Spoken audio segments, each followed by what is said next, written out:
This is a story about a world obsessed with stuff. It's a story about a system in crisis. We're trashing the planet, we're trashing each other, and we're not even having fun. The good thing is that when we start to understand the system, we start to see lots of places to step in and turn these problems into solutions.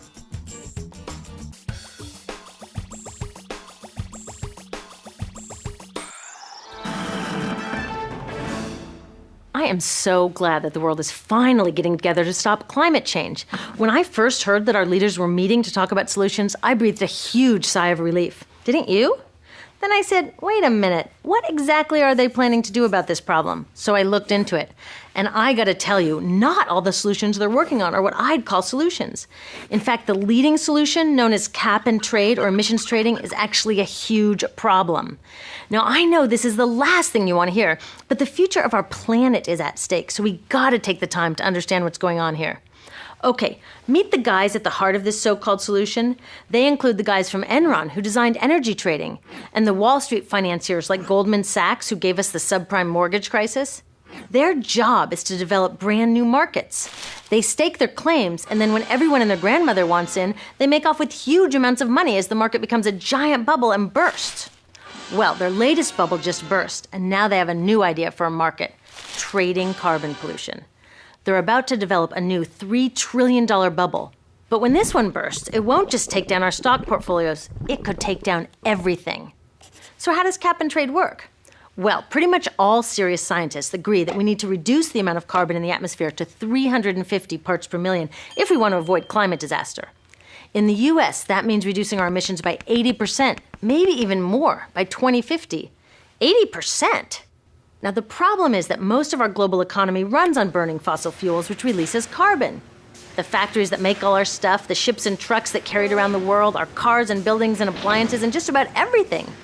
So how are we going to reduce carbon 80% and not go back to living like Little House on the Prairie?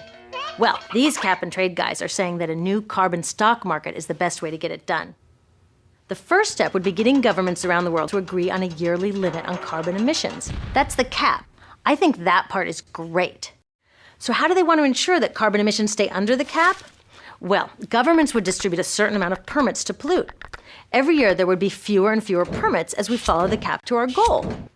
Innovative companies will get on board, building clean alternatives and getting more efficient. As permits get scarcer, they would also become more valuable. So naturally, companies who have extra will want to sell them to companies who need them. That's where the trading comes in. The logic is that as long as we stay under the cap, it doesn't matter who pollutes and who innovates. We'll meet our climate deadline, avoiding catastrophe, and oh yeah, these guys take their fee as they broker this multi-trillion-dollar carbon market. Save the planet, get rich, what's not to like? Some of my friends who really care about our future support cap and trade. A lot of environmental groups that I respect do too. They know it's not a perfect solution and they don't love the idea of turning our planet's future over to these guys, but they think it's an important first step and that it's better than nothing.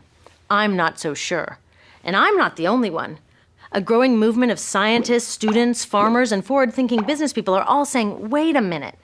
In fact, even the economists who invented the cap and trade system to deal with simpler problems like fertilizer pollution and sulfur dioxide, they say cap and trade will never work for climate change. Here's why I think they're right. When it comes to any kind of financial scam, like subprime mortgages or Bernie Madoff's pyramid scheme, the devil is always in the details, and there are a lot of devils in the details of the cap and trade proposals on the table. Devil number one is known as free permits, which is why some people call this system cap and giveaway. In this scheme, industrial polluters will get the vast majority of these valuable permits for free. Free! The more they've been polluting, the more they get. It's like we're thanking them for creating this problem in the first place. In Europe, they tried a cap and giveaway system. The price of permits bounced around like crazy, energy costs jumped for consumers, and guess what? Carbon emissions actually went up. The only part that did work was that the polluters made billions of dollars in extra profits. MIT economists say the same thing would likely happen here in the US.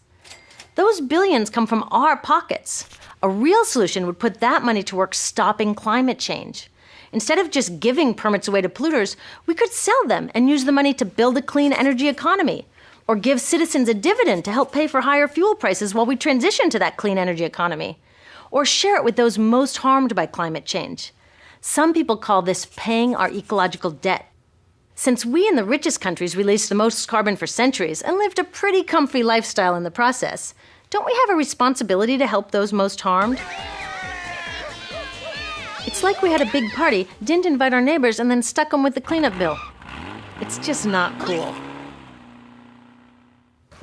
Did you know that in the next century, because of the changing climate, whole island nations could end up underwater? And the UN says 9 out of 10 African farmers could lose their ability to grow food. Now, wouldn't a real solution benefit these people instead of just the polluters? Devil number 2 is called offsetting. Offset permits are created when a company supposedly removes or reduces carbon. They then get a permit which can be sold to a polluter who wants permission to emit more carbon. In theory, one activity offsets the other. The danger with offsets is it's very hard to guarantee that real carbon is being removed to create the permit, yet these permits are worth real money. This creates a very dangerous incentive to create false offsets, to cheat. Now, in some cases, cheating isn't the end of the world, but in this case, it is. And already there's a lot of cheating going on. Like in Indonesia, Sinar Mas Corporation cut down indigenous forests, causing major ecological and cultural destruction. Then they took the wasteland they created and planted palm oil trees. Guess what they can get for it? Yep, offset permits. Carbon out? No. Carbon in? You bet. Companies can even earn offsets for not doing anything at all. Like operators of a polluting factory can claim they were planning to expand 200%, but reduce the plans to expand only 100%. For that meaningless claim, they get offset permits. Permits that they can sell to someone else to make more pollution. That is so stupid.